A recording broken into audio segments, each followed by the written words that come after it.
السلام عليكم ورحمة الله.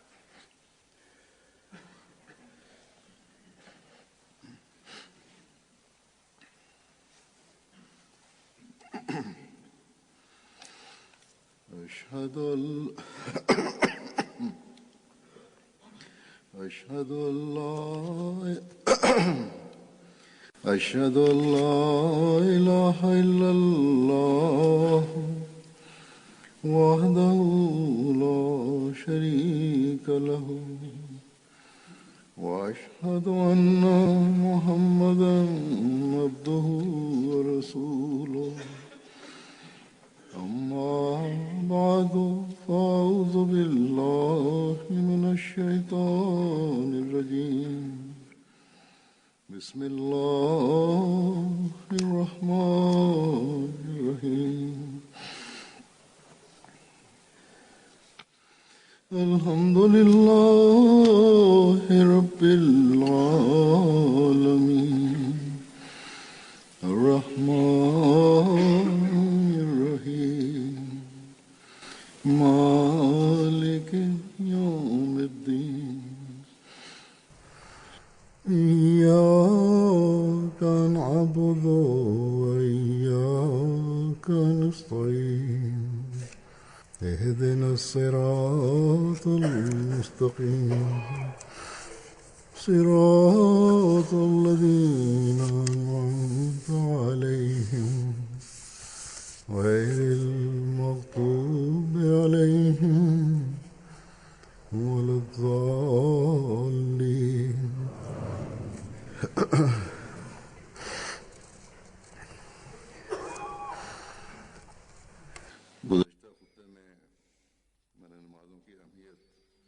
In der letzten Freitagsansprache habe ich über die Wichtigkeit von den Gebeten und über die Verrichtung der Gebete gesprochen.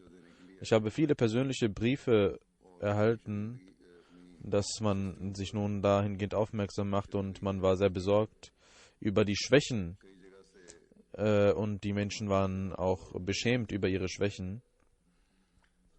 Auch die Jamaati Nizam und Zali Tanzims haben geschrieben, dass es in dieser Sache Schwächen gibt und wir uns nun darum kümmern werden und es verschiedene Programme dafür gibt. Und inshallah, dass wir in Zukunft versuchen werden, unsere Schwächen zu beseitigen. Möge Allah allen die Kraft dazu geben und mögen unsere Moscheen in Wahrheit voll sein mit Betenden. Aber die Organisatoren sollten immer wissen, dass die guten Ergebnisse jeder Arbeit dann kommen, wenn man standhaft ist. Und Regelmäßigkeit und Standhaftigkeit ist sehr wichtig. Zu Beginn sind die meisten von uns solche, dass wir voller Enthusiasmus und Eifer anfangen zu arbeiten, aber nach einiger Zeit schwach werden und Schwäche uns überkommt. Das liegt auch in der menschlichen Natur. In den Individuen kann es zur Schwäche kommen. Das sorgt nicht für solche gefährlichen Ergebnisse, auch wenn es eine besorgniserregende Situation ist. Aber wenn das Nizam schwach wird, das ist etwas sehr Gefährliches.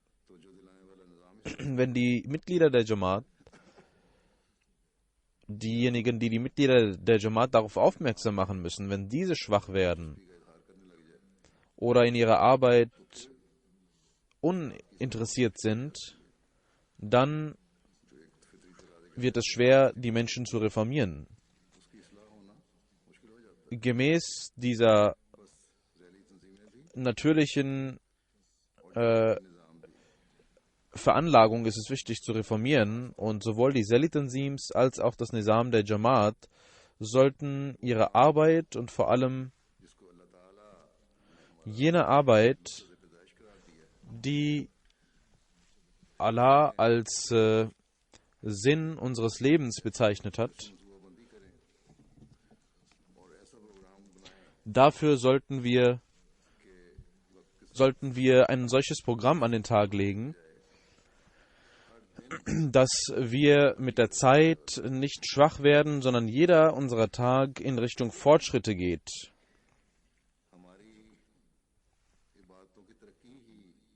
Unsere Fortschritte im Gebet sind es, die uns zum Erfolg führen werden. Das ist eine sehr wichtige Sache und ein sehr wichtiger Punkt. Das gesamte Nizam sollte in dieser Hinsicht sehr stark werden und interessiert werden. Die Lajna Imaillah sollte in dieser Hinsicht ihre Aufgabe tun. Die Gebete der Kinder sollten überwacht werden und ihnen sollte die Gewohnheit zu beten eingehaucht werden. Und die Männer und die Jugendlichen sollten in die Moscheen gehen und dafür sollte ununterbrochen gearbeitet werden und aufmerksam gemacht werden. Das ist auch die Aufgabe der Frauen, dass sie darauf aufmerksam machen. Wenn die Frauen diese Rolle spielen, dann kann eine große Veränderung kommen. Genauso möchte ich hier auch solche Menschen reformieren, es gibt Menschen, die sagen,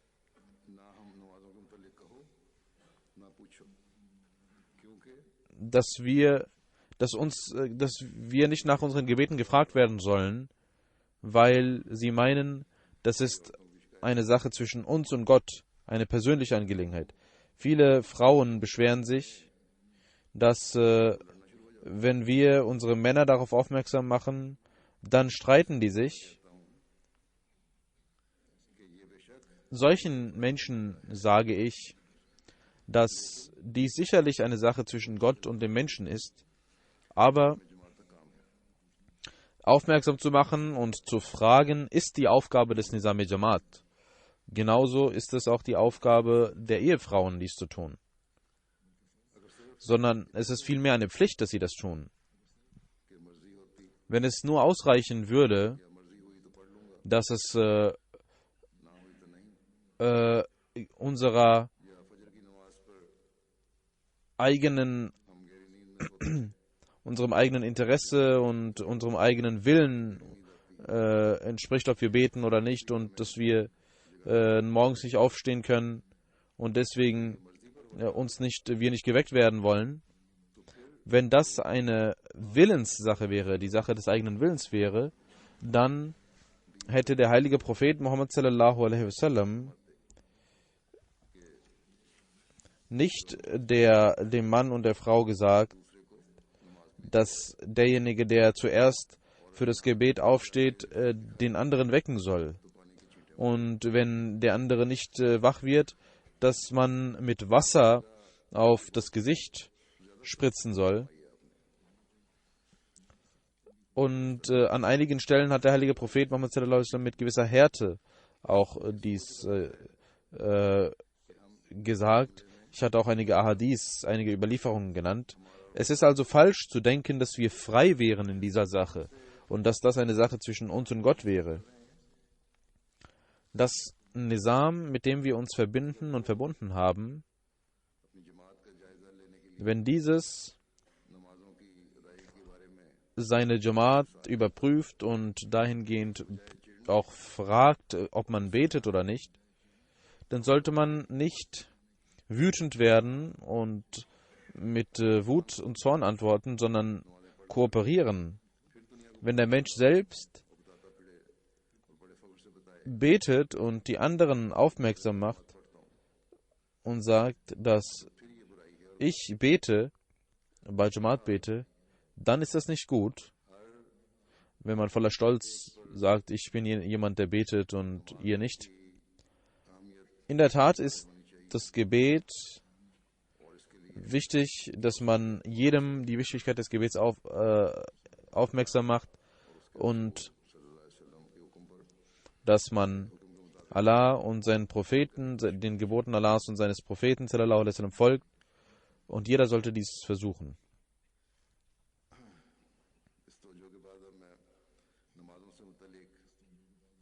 Nach dieser Aufmerksamkeit möchte ich in Bezug auf die Gebete einige Dinge sagen, einige Aussagen des verheißenen Messias sallallahu alaihi wasallam, die im Allgemeinen die Fiqh-Angelegenheiten betreffen, also die islamischen Rechtsangelegenheiten, auf die der verheißene Messias sallallahu alaihi wasallam Ahmadi aufmerksam gemacht hat. Viele Menschen fragen auch danach, deswegen ist es wichtig, dass man darüber spricht. Durch die Segnungen Gottes hat die Ahmadiyya Muslim Jamaat Mitglieder, die aus verschiedenen, auch muslimischen Gruppierungen gekommen sind. Viele Dinge, die sie vorher taten und die Ahmadiyya Muslim Jamaat denen anders folgt, weil der verheißene Messias sallallahu alaihi wasallam uns die Dinge gesagt hat, die wir tun sollen. Und wenn wir den verheißenen Messias sallallahu alaihi wasallam als Richter und Gebieter dieser Zeit anerkannt haben, dann ist das, was er gesagt hat, für uns wichtig zu befolgen. Der heilige Prophet Muhammad sallallahu alaihi wasallam ist derjenige, auf den diese Dinge zurückgehen und auf seine Gefährten. Eine solcher Angelegenheiten ist das Rafa Yadain, also das Erheben der Hände. Wenn man das Takbir Allahu Akbar sagt und eine Bewegung macht, dann gibt es Menschen, die die Hand erheben bis zu den Ohren. Das sind kleine Sachen, die innerhalb der Muslime Gruppierungen geschaffen haben. Nicht nur dies, sondern zu Streit und zu Edikten, Kafir zu sein, geführt haben. Wenn ein Mensch einer anderen Gruppierung das Janaza verrichtet, dann sagen die Maulvis, dass seine Ehe kaputt gegangen ist und die Nikah kaputt gegangen ist. Und das ist nicht eine Sache von alten Zeiten, sondern auch heutzutage passiert genau dies. In den vergangenen Tagen in Indien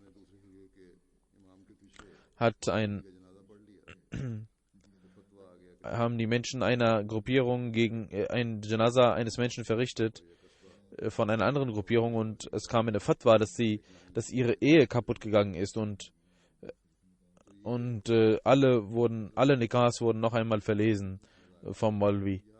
Und das ist ein Witz und eine Sache der Fitna, wie die Religion ausgeübt wird.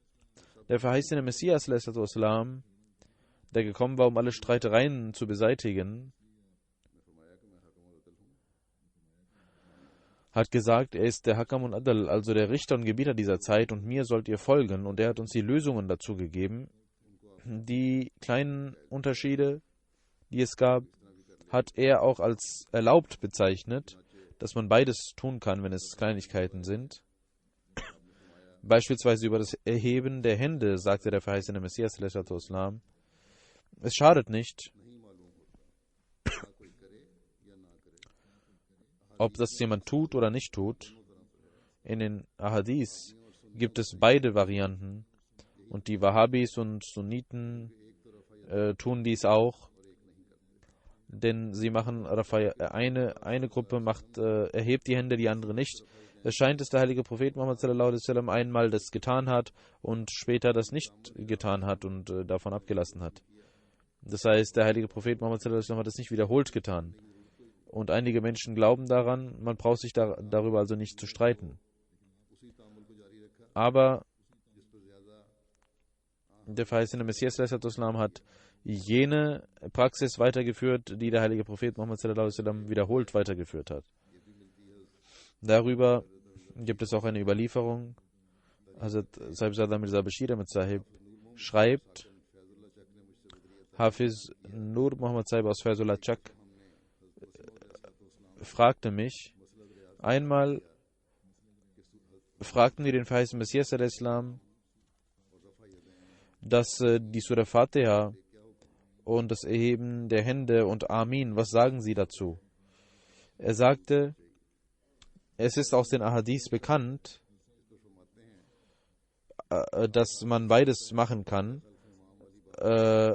Und der erste Kalif sagt, dass über das Rezitieren der Suratul Fatiha hinter dem Imam sollte man beten, das hat der Feist Messias auch gesagt. Aber das Erheben der Hände und das laute Amin rufen, dazu hat der Feist Messias das nicht gesagt. Denn wenn der Feist Messias dies als Pflicht erachtet hätte, dann hätte er dies auch selbst getan. Aber der Feist Messias tat dies nicht für gewöhnlich. Im Allgemeinen tat er dies nicht. Und er schreibt, als Hafiz Sahib den Feist Messias fragte, hat der Feist Messias darauf geantwortet, auf die erste, in Bezug auf das erste, was gefragt wurde, nämlich Surat al-Fatiha. Gott weiß besser.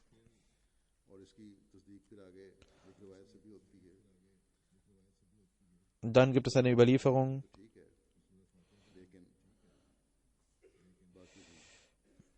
dass man die Surah Fatiha rezitieren sollte hinter dem Imam und nicht den Rest. Mirza Bashir Ahmad Sahib sagt, dass Abdullah Sanori Sahib sagte, dass zu Beginn dass die Hände erhob und Amin bil Jahr Amin laut sagte. Und nachdem ich den Feist Messias Islam getroffen hatte, tat ich dies weiterhin. Nach einer gewissen Zeit, als ich hinter ihm betete, hinter dem Feist Messias Islam betete, lächelte der Feist Messias Islam und sagte, Abdullah, jetzt haben Sie doch sehr stark dieser Sunnah gefolgt. Und er meinte das Rafa Yadain, also das Erheben der Hände bei jedem Allahu Akbar. Abdullah Sahib sagt, seit diesem Tag habe ich das Erheben der Hände weggelassen. Selbst das laute Amin rufen habe ich weggelassen. Und Mir Abdullah Sahib sagt, dass ich niemals den Feist Messias Islam gehört habe, gesehen habe, dass er die Hände erhob oder Amin laut sagte, noch dass er Bismillahirrahmanirrahim laut rezitierte. Mirza Bashir Ahmad Sahib sagt, ich möchte dazu sagen, dass der verheißene Messias ﷺ genauso agierte, wie Abdullah Sahib hier berichtet hat, aber unter uns Ahmadis in der Zeit des Feist Messias, sowohl in der Zeit des Feist Messias ﷺ als auch danach und auch heute ist diese Praxis gängig, dass wir uns nicht streiten darüber. Es gibt Menschen, die Amin laut rufen, es gibt Menschen, die nicht laut rufen, es gibt Menschen, die die Hände erheben, die meisten nicht. Und heutzutage erhebt kaum einer die Hände, außer einige ganz Neuen, die gewohnt sind, dies zu tun. Auch sie unterlassen das langsam. Dann sagt er weiter, einige sagen Bismillah laut, die meisten nicht. Und der verheißene Messias sagte, all dies hat der heilige Prophet Muhammad sallallahu alaihi wasallam getan. Aber das, was der heilige Prophet Muhammad sallallahu alaihi wasallam wiederholt und immer wieder getan hat, ist das, was der verheißene Messias sallallahu alaihi wasallam tat.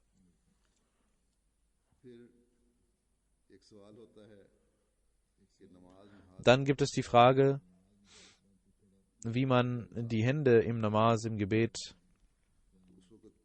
übereinander halten soll und wo diese Hände gehalten werden sollen. Hazrat Sahib Bashir Ahmad Sahib schreibt, dass Maulvi Sayyid Muhammad Sarwar Shah Sahib einmal mir berichtete, dass einmal zum ersten Kalifen ein Brief kam. Es gab Menschen, die die Hand unter dem Bauchnabel hielten, andere, die ganz weit oben hielten. Und der erste Kalif erhielt einen Brief dazu, wie man, wenn man zum Gebet steht, die Hände halten soll.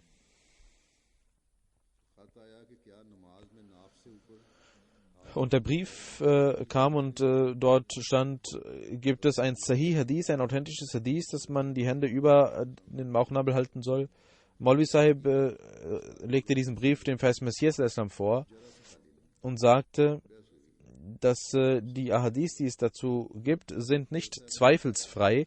Es gibt Menschen, die sie als richtig und andere, die sie als falsch erachten. Der Vers der Messias Islam sagte, Maulvi Sahib, suchen Sie, Sie werden sicherlich finden.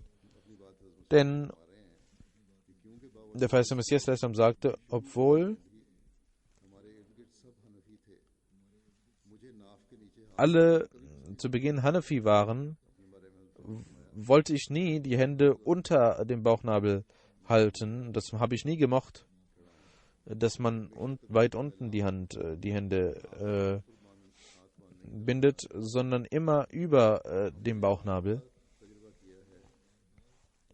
Und wir haben oft gesehen, der verheißene Messias sagte, wir haben oft gesehen, dass das, was ich auf natürliche Weise tue, dass man dies in der Regel auch im Hadith wiederfindet. Der verheißene Messias sagt, ich habe dies wiederholt gesehen. Egal, ob man davor dies wusste oder nicht. Er sagte zum ersten Kalifen, suchen Sie, Sie werden sicherlich etwas finden. Denn ich neige auf natürliche Weise zu dieser Sache und oft findet man das Hadith dazu. Maulvi Sarwar Shah Sahib sagt, dass Maulvi Nuruddin Sahib, ungefähr nicht einmal eine halbe Stunde war vergangen, dass er voller Freude mit einem Buch kam und dem verheißenen Messias sagte, Huzur, ich habe das Hadith gefunden. Und das Hadith ist genauso, dass Hazrat Abu Bakr und Hazrat Umar beide diesem gefolgt haben und deswegen gibt es keinen Zweifel darin. Es gibt keine Debatten darüber.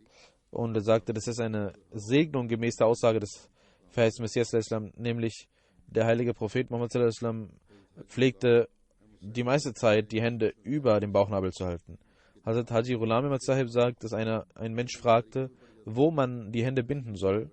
Es gibt Menschen, die auf Feinheiten achten und auch sich streiten. Auf der einen Seite hat der verheißene Messias gesagt, ihr sucht, ihr werdet es finden, weil ich auf natürliche Weise dies tue. Auf der anderen Seite fragte ein anderer etwas, stellte diese Frage und der verheißene Messias wollte ihn reformieren und er antwortete, auch die oberflächlichen Werte sind natürlich wichtig, aber das Wichtigere im Gebet sollte Gott gewidmet sein. Die Aufmerksamkeit sollte Gott gewidmet sein. Eure Aufmerksamkeit. Das ist das Wichtigere. Das ist die Essenz des Gebets.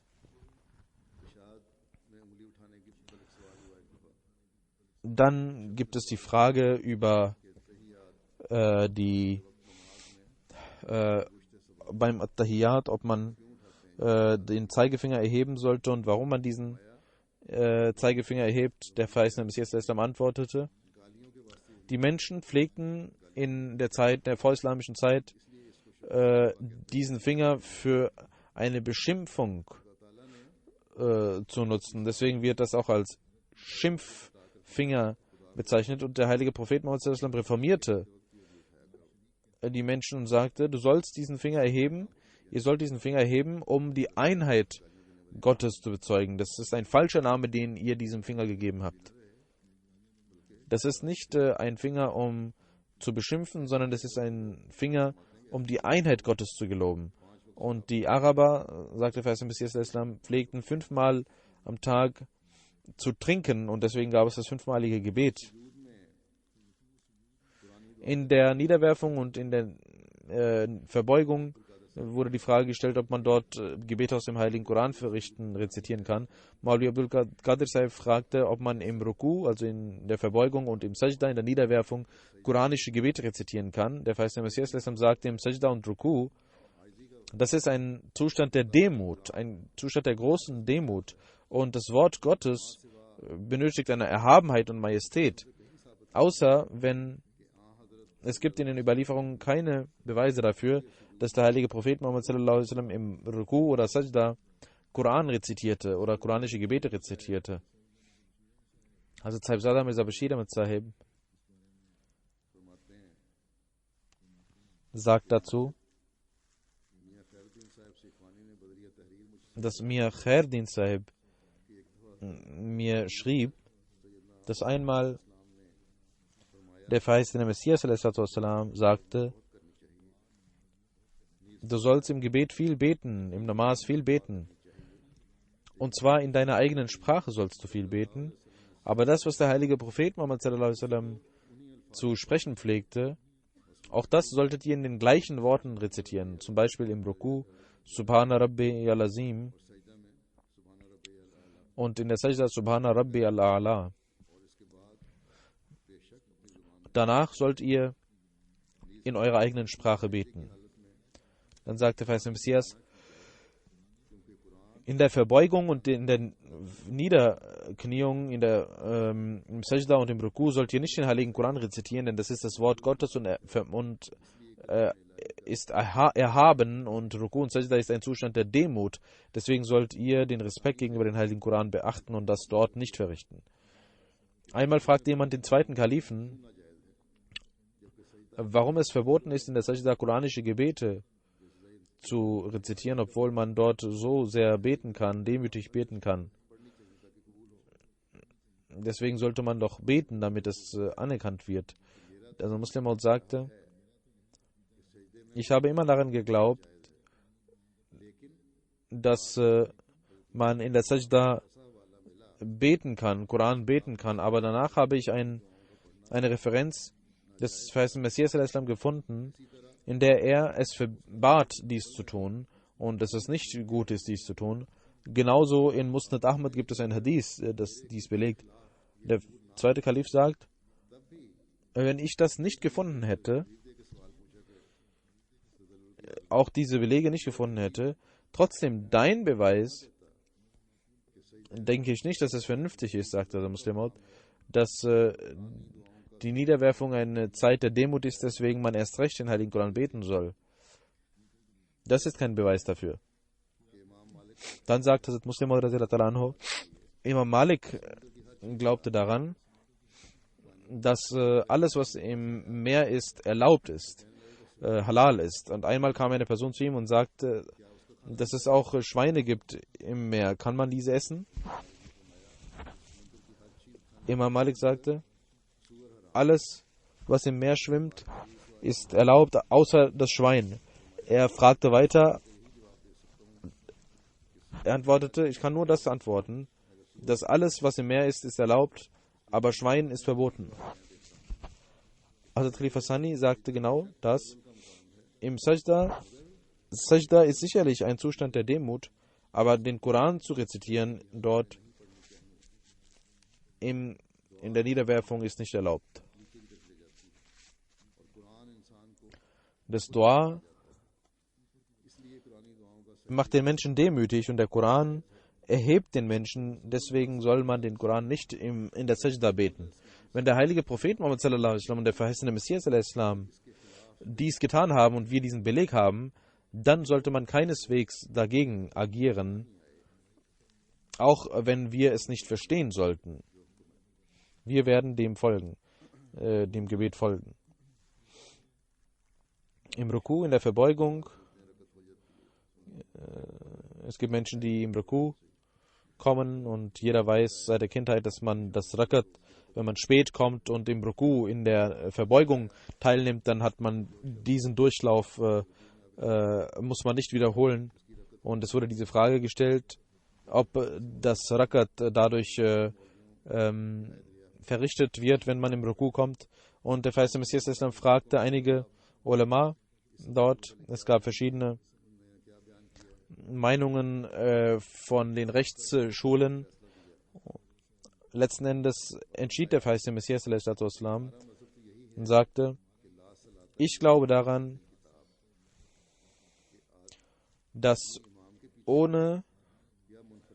wenn man hinter dem Imam betet oder individuell betet, in jeder Situation muss man die Suratul Fatiha rezitieren, aber langsam und deutlich, damit auch diejenigen, die hinter ihm beten, dies hören und beten können. also wenn der Imam das vorliest.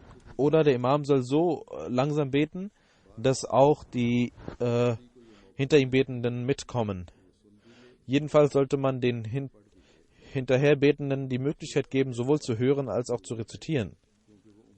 Es ist wichtig, die Surat al-Fatiha zu rezitieren, weil dies die Mutter des Buches ist. Aber jemand, der versucht, zum Gebet zu kommen, aber zum Ruku kommt, also zur Verbeugung und nicht vorher kommen konnte, er muss nicht noch einmal beten, sondern dieses Rakat hat er geschafft, obwohl er das Surah Fatiha nicht rezitiert hat, weil im Hadith es heißt, dass derjenige, der das Ruku erreicht hat, dass er das Rakat verrichtet hat. Es gibt zwei Arten von Problemen. Zum einen hat der heilige Prophet Muhammad sallallahu alaihi wasallam gesagt, dass ihr in dem Gebet die Surat al-Fatiha rezitieren sollt. Das ist die Mutter des Gebets und die Mutter des Buches. Und das ist das eigentliche Namas. Aber wenn jemand versucht, das zu tun und auch sich beeilt, aber im Ruku erscheint, dann gibt es natürlich im Glauben auch eine Vereinfachung und keine Härte. Deswegen hat der heilige Prophet Muhammad sallallahu alaihi wasallam gesagt, dann schafft er es und er muss seinen Gebetsdurchlauf nicht wiederholen, obwohl er die Surah Fatiha nicht rezitiert hat. Und mein Herz, sagt der verheißene Messias mein Herz hat Allah so beschaffen, dass ich Unerlaubtes von Natur aus nicht tun kann. Und ich möchte dies nicht tun. Und es ist richtig und klar, dass jemand, der im Gebet 3 Teile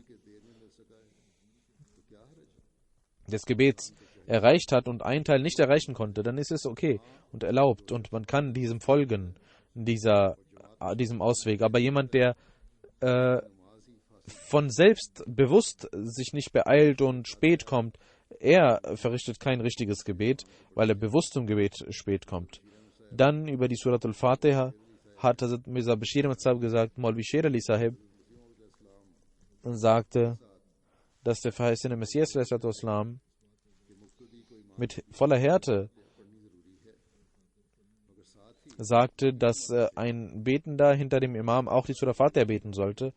Aber er sagte, dass ich nicht glaube und nicht sage, dass jemand, der die Surah Fatiha nicht rezitiert, dass sein Gebet verloren geht, weil es viele Besurks und Freunde Gottes gab, die die Surat al-Fatiha nicht hinter dem Imam rezitierten. Und ich denke nicht, dass ihre Gebete ungültig geworden sind. Hazrat Mirza Bashir Ahmad Sahib sagt, die Hanafis glauben, dass der Mitbetende leise, ohne etwas zu rezitieren, hinter dem Imam stehen soll. Und die Ahle Hadith sagen, dass der Mitbetende die Surat al-Fatiha beten sollte hinter dem Imam. Und der verheißene Messias al-Islam war in dieser Hinsicht, folgte den Ahle Hadith. Aber er sagte nicht wie die Ahle Hadith, dass jemand, der die Surah Fatiha nicht rezitiert, dass sein Gebet ungültig wird. Das sagte er nicht.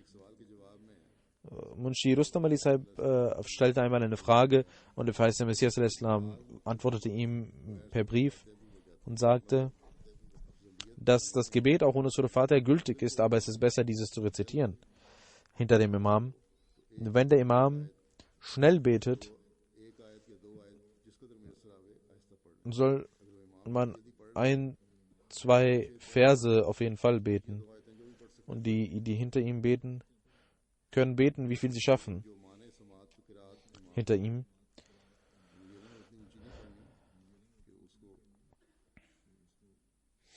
Aber die sollen nicht so laut mitrezitieren, dass die Stimme des Imams überstimmt wird. Und wenn ihr es nicht beten könnt, dann ist es ein Ausweg. Ihr sollt dem Imam folgen. Das Namaz wird akzeptiert werden, aber wird nicht gut sein, wenn ihr es nicht schafft. Hazrat Mirza Bashir Ahmad Sahib sagt, Mir Khairdin Sahib Sekhwani sagte mir per Brief, dass er einmal über die Surat al-Fatiha hinter dem Imam eine Frage stellte, dem verheißenen Messias al-Islam. wie man das Surat al-Fatiha hinter dem Imam rezitieren soll. Der verheißene Messias ﷺ sagte, es ist besser, die Surat al-Fatiha hinter dem Imam zu rezitieren. Und er fragte, was ist, wenn wir das nicht beten? Der verheißene Messias ﷺ sagte, das Gebet wird zwar nicht ungültig, aber es ist besser, die Surat al-Fatiha zu rezitieren hinter dem Imam. Und wenn dies nicht der Fall wäre, es gibt sehr große heilige Menschen unter den Hanafiten, die das nicht rezitierten hinter dem Imam, trotzdem waren sie Heilige. Das Namaz wird zwar stattfinden, der Unterschied besteht nur in der Überlegenheit und in der Segnung, dass man rezitieren sollte, und genauso verhält es sich mit dem Amin. Bir Sirajul Aqsab sagt, dass Maulvi Abdul Karim Sahib Marhum sagte, dass einmal ein Mensch aus Sialkot oder Umgebung und wir ihm jeden Tag sagten, dass er die Surah Fatiha rezitieren sollte, und wir gaben ihm alle Argumente, dass er dies tun soll, aber er folgte dem nicht und betete Alhamdulillah nicht hinter dem Imam, aber er betete mit uns. Einmal kam er nach Qadian zum verheißenen Messias al-Islam und stellte Fragen. Der verheißene Messias al-Islam sagte, man sollte die Surat al-Fatiha hinter dem Imam beten. Er gab aber keinen Beweis, sondern sagte nur dies. Der Mann hörte dies und fing an, hinter dem Imam immer die Surat al-Fatiha zu beten und stellte keine Frage. Einmal fragte jemand eine Person, er fragte den verheißenen Messias al-Islam, wenn eine Person hinter dem Imam die Surat al-Fatiha nicht laut rezitiert oder nicht rezitiert, ob sein Gebet gültig ist oder nicht. Der verheißene Messias al-Islam sagt, man sollte nicht eine solche Frage stellen, ob das Gebet gültig ist oder nicht, sondern man sollte fragen, ob man hinter dem Imam die Surat al-Fatiha rezitieren sollte oder nicht. Ich sage, man sollte auf jeden Fall rezitieren, die Surat al-Fatiha hinter dem Imam. Die Frage ist nicht, ob das Gebet gültig ist oder nicht, das weiß Gott besser. Die Hanafiten beten nicht, und tausende Heilige gab es dort und beteten nicht die Surah Fatiha hinter dem Imam. Wie können sie Awliya Allah, Freunde Gottes sein, wenn ihr Gebet ungültig ist? Da wir mit Imam Azam zu tun haben und wir mit Imam Abu Hanifa und wir ihn sehr respektieren, kann ich nicht die Fatwa erlassen, dass das Gebet ungültig wird. Damals gab es nicht alle Ahadith, die zur Verfügung standen, und dieses Geheimnis ist jetzt erst gelüftet worden. Deswegen kann er nichts dafür. Und jetzt ist dieses Problem gelöst worden. Wer jetzt nun dies nicht tut, es kann sein, dass sein Gebet nicht richtig akzeptiert wird. Wir sagen auf jeden Fall, dass man das Surah Fatiha hinter dem Imam beten sollte. Einmal fragte ich den verheißenen Messias al-Islam, Huzur, wann sollte man Alhamd rezitieren? Der verheißene Messias al-Islam sagte dort, wie ihr es schafft. Das heißt, wenn der Imam ruhig ist, sollt ihr dies auf jeden Fall rezitieren.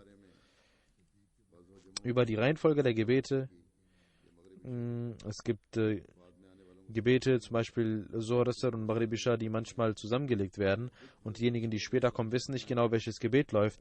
Der zweite Kalif sagt, ich habe vom verheißenen Messias al-Islam gehört, dass wenn der Imam Namaz Asr verrichtet und ein Mensch später kommt und noch das Zohr verrichten muss, oder wenn das Isha-Gebet stattfindet, aber einer kommt, der noch Maghrib verrichten muss, dann sollte er erst Zohr alleine verrichten und dann das Asr mit dem Imam, oder erst Maghrib und dann das Isha mit dem Imam.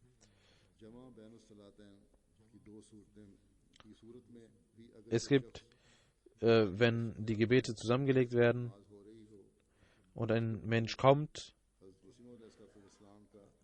hat der verheißene Messias al-Islam gesagt, genau dies gesagt, dass wenn er es weiß und erfährt, dass der Imam Asr verrichtet, dann sollte er erst Zohr verrichten und dann mit dem Imam Asr verrichten.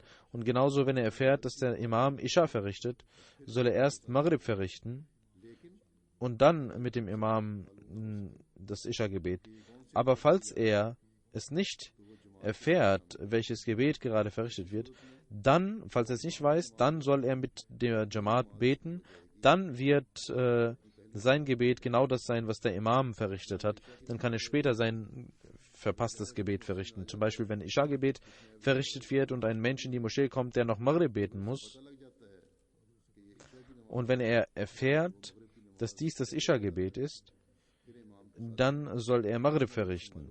Und dann mit dem Imam das Isha. Aber wenn er es nicht erfährt, welches Gebet gerade verrichtet wird, dann soll er mit dem Imam einfach beten. Und in dieser Situation wird er das Isha gebetet haben und das Maghrib Namaz soll er später beten. Genauso verhält es sich mit Asr. Man sagte, nach Asr darf man noch nicht beten. Und wenn man nicht wusste und das Asr-Gebet verrichtet hat, kann man danach Zuhr verrichten? Der Verheißene Messias sagte, das ist zwar richtig, dass man als Gesetz nach dem Asr kein Gebet verrichten kann, aber das heißt nicht, dass man zufällig, wenn man das verpasst hat, das Namaz Zuhr, und dass man später das Namaz Zuhr nicht verrichten soll. Das ist falsch, sondern man muss das Namaz Zuhr danach nach dem Asr-Gebet verrichten. Das ist erlaubt und das sollte man tun, wenn man erfährt. Wenn man aber vorher weiß, dann sollte man das andersherum machen. Der Vers, also Muslim sagt, dass ich das selbst vom Vers Messias Islam gehört habe, und zwar nicht einmal, sondern zweimal. Ich kann mich daran erinnern, dass der Vers Messias Islam hierzu gefragt wurde, und er sagte, ich habe dies schon beantwortet, dass man die Reihenfolge der Gebete einhalten soll, aber wenn jemand das nicht erfährt, welches Gebet der Imam verrichtet, ob es das Asr-Gebet ist oder Isha-Gebet ist, dann soll er einfach am Gebet des Imams teilnehmen und er wird das Gebet des Imams sozusagen verrichten und danach sein eigenes verpasstes Gebet nachholen. Der verheißene Messias pflegte die Sunna zu Hause zu verrichten, sowohl davor als auch danach. Sheikh Yaqub Ali Sabir Fani schreibt, dass der verheißene Messias von Beginn an dies tat und das Fars in der Moschee mit der Gemeinschaft verrichtete, bis zuletzt. Wenn er aber nach dem Fars-Gebet sah, dass einige Menschen, die von hinten kamen, noch beten mussten und es keinen Weg gab, verrichtete er die Sunna in der Moschee manchmal. Oder wenn nach dem Gebet er noch in der Moschee verweilen wollte, blieb er in der Moschee und verrichtete die Sunna. Es war die Gewohnheit des verheißenen Messias Islam. Einige Schüler dachten, dass die Sunna vielleicht nicht wichtig sind, weil weil sie den verheißenen Messias Islam nie sahen, Sunna verrichten sahen. Und der erste Kalif machte das und sagte, dass der verheißene Messias die Gewohnheit hatte, dass er nach dem Fars nach Hause ging. Und genauso tue ich das. Und einige Kinder haben die Gewohnheit und denken, dass sie nach dem Fars die Moschee verlassen können und nicht beten. Und ich glaube, sie beten die Sunna nicht. Auch heute habe ich gesehen, dass einige das tun. Sie sollten wissen, dass der verheißene Messias als erstes, wenn er nach Hause ging, die Sunna verrichtete. Genauso tue ich das. Und gibt es jemanden, der dazu bezeugt, fragte er, und Sahibzada Mirza Bashiruddin Mahmud Ahmad Sahib, der im Dars war, stand auf und sagte laut und deutlich, das ist absolut richtig, dass Hazrat Sahib genau dies tat, dass er vor dem Besuch der Moschee immer die Sunna betete und dann in der Moschee die Fars betete und als er nach Hause kam, sofort wieder Sunna verrichtete und nach den Sunna-Gebeten weitere Aufgaben tat. Hazrat Sahibzada Mirza Bashir Ahmad Sahib gab genau dieses Zeugnis, Und Mir Nasir Nawab Sahib gab dieses Zeugnis und Mir Muhammad Ishaq Sahib gab dieses Zeugnis. Und der Khadim des Weißen Messias, Hafiz Hamid Ali Sahib, sagte genau dies und bezeugte dies. Es wurde die Frage gestellt, ob ein Imam als Beruf ein Imam sein darf oder nicht und bezahlt werden darf dafür oder nicht. Der Verheißene Messias sagte, diejenigen, die ein Imam sind, wenn man ihnen folgt, dann habe ich die Zweifel daran, denn sie haben das als Beruf angenommen und sie beten nicht 5-mal am Tag, sondern sie tun ihr Geschäft, als ob sie das Geschäft öffnen würden und dadurch sich am Leben halten. Deswegen denke ich, dass es gibt auch viele Anklagen, die in diesem Geschäft stattfinden und die Maulvi Sahiban kämpfen um ihr Recht, als ob das ein Job wäre. Das ist ein unerlaubtes Vorgehen. Es gibt große Streitereien, wer wo Imam sein will und so weiter. Und heute passiert dies genauso. Genauso diejenigen, die berufsmäßig das Gebet leiten. Dazu sagte der Verheißene Messias al-Islam, diejenigen, die als Beruf Namas verrichten, hinter ihnen zu beten, ist es nicht erlaubt. Und wenn sie diesen Job nicht hätten, würden sie das Gebet nicht verrichten. Man sollte mit guter Absicht Geld verdienen.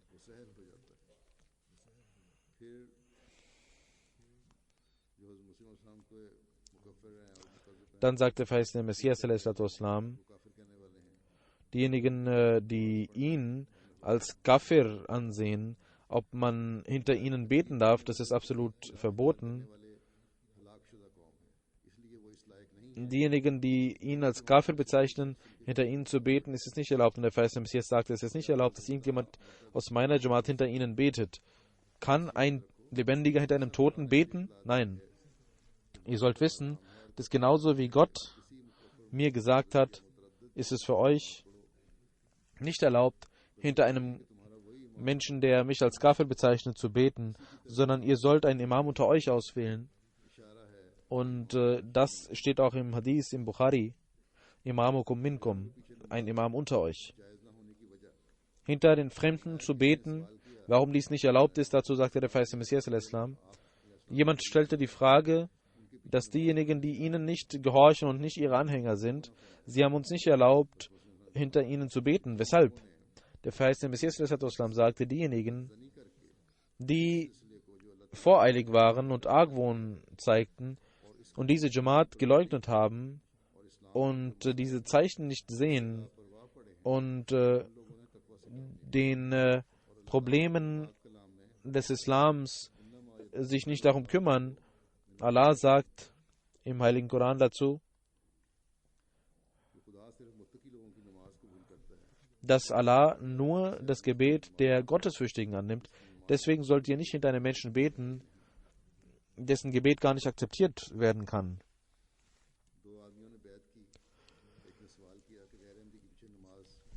Zwei Menschen machten das Bett und einer fragte, ob man das Gebet hinter einem Nicht-Ahmadi verrichten kann. Der Verheißene Messias sagt, diejenigen, die sie bezeichnen uns als Kafir und weil wir keine Kafir sind, sind sie selbst ein Kafir. Weil ein Muslim einen anderen Kafir nennt, dann wird er selbst zum Kafir.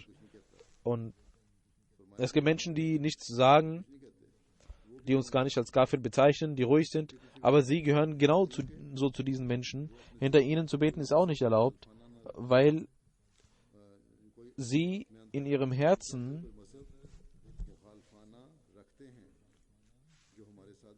einen anderen Glauben haben und uns nicht folgen. Sie sagen zwar nichts gegen uns, aber in ihrem Herzen haben sie eine Gegnerschaft, weil sie uns nicht gehorchen.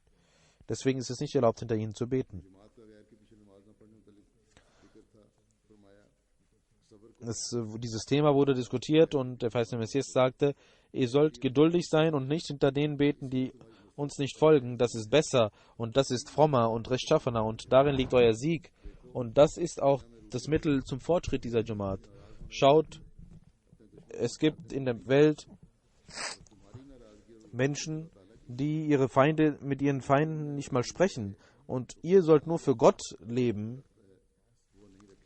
Gott hat einen besonderen Blick auf euch und er wird diesen Blick abwenden, wenn ihr dies nicht tut, wenn ihr hinter ihnen betet. Möge Allah uns die Kraft geben, in der Tat aufrichtige Mitglieder dieser Jamaat zu sein, die der verheißene Messias von uns gewünscht hat. Ich möchte auch um Gebet aufrufen für die Menschen Ahmadis in Algerien. Das ist eine neue Jamaat. Die meisten sind Daumobain und haben einen sehr festen Glauben. Heutzutage gibt es eine große Härte von der Regierung und gegen die Ahmadis werden Vorwürfe gemacht. Viele wurden ins Gefängnis geschickt.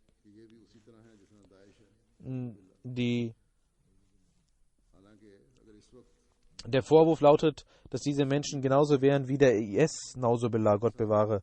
Obwohl, wenn es in irgendeinem Land friedlebende Menschen gibt, die dem Gesetz folgen, dann sind es die Mitglieder der Ahmadiyya Muslim Jamaat. Aber weil sie diese Vorwürfe machen wollen, werden wir verbunden mit diesen Menschen.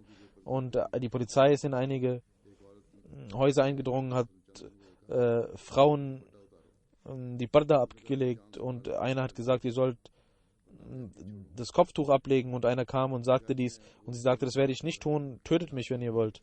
Die Richter sind ungerecht und sind in ihrer Ungerechtigkeit extrem weit gegangen. Ein Muslim-Richter sagte, wenn du sagst, dass du kein Ahmadi bist, wenn du sagst, du bist kein Ahmadi, dann werde ich dich freilassen. Und er sagte, nein, ich werde niemals meinen Glauben ablegen, denn das ist der wahre Islam, den ich kennengelernt habe. Und der Richter sagte, okay, wenn du das sagst, dann werde ich dich ein Leben lang hinter Gittern führen und du wirst dort sterben. Und er sagte, sie können tun, was sie wollen. Das ist zurzeit die Situation dort. Möge Allah dort für die Ahmadis einen Ausweg schaffen und ihnen Standhaftigkeit geben. Und diese Gegner des Islams und der Ahmadiyyat, das, was sie tun, möge Allah das Übel auf sie zurückführen. Und möge Allah jeden Ahmadi vor diesen ungerechten Tyrannen beschützen. Amin.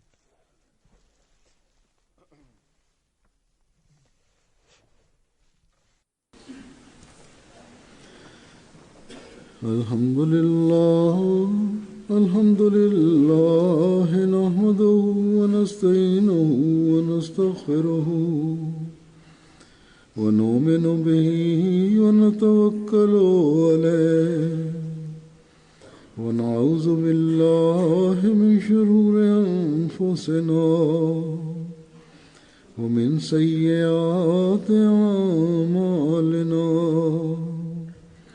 من يهده الله فلا مضل له ومن يضلل فلا هادي له ونشهد أن لا إله إلا الله ونشهد أن محمدا عبده ورسوله. عباد الله رحمكم الله إن الله يأمر بالعدل والإحسان وإيتاء ذي القربى وينهى عن الفحشاء والمنكر والبغي يعظكم لعلكم تذكرون. اذكروا الله يذكركم وادعوه يستجب لكم ولذكر الله أكبر.